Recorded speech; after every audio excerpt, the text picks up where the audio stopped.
இன்றைய செய்திகளை உறக்கச் சொல்வோம். வணக்கம். செய்திகளை உறக்கச் சொல்வோம். விதிமுறைகளை மீறி வேட்பு மனு தாக்கல் செய்ய வந்த தவேகா வேட்பாளர். அதை அனுமதித்த காவல்துறை. ராமநாதபுரம் மாவட்ட கோட்டாட்சியர் அலுவலகத்தில் கோட்டாட்சியர் ஹப்போர் ரஹ்மானிடம் இன்று திமுக வேட்பாளர் காதர் பாட்ஷா முத்துராமலிங்கம் வேட்பு மனு தாக்கல் செய்தார். அவருடன் ராமநாதபுரம் மாவட்ட பாராளுமன்ற உறுப்பினர் நவாஸ் கனி மற்றும் கட்சி நிர்வாகிகள் உடன் இருந்தனர்.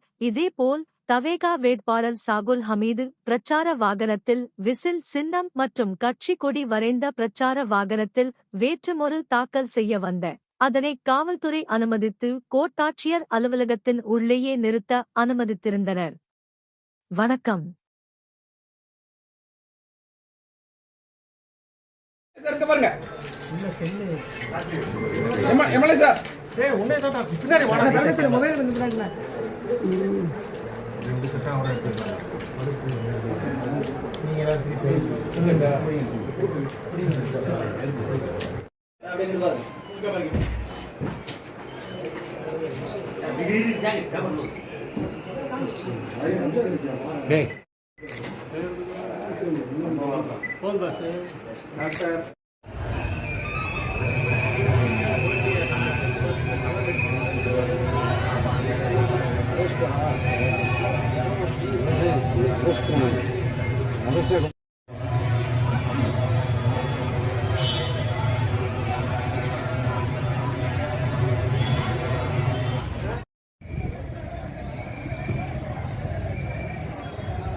இந்த சேனலை உங்களுக்கு பிடிச்சிருந்தா மறக்காமல் சப்ஸ்கிரைப் பண்ணுங்கள், லைக் பண்ணுங்கள், ஷேர் பண்ணுங்கள் அண்ட் கமெண்ட் பண்ணுங்கள்.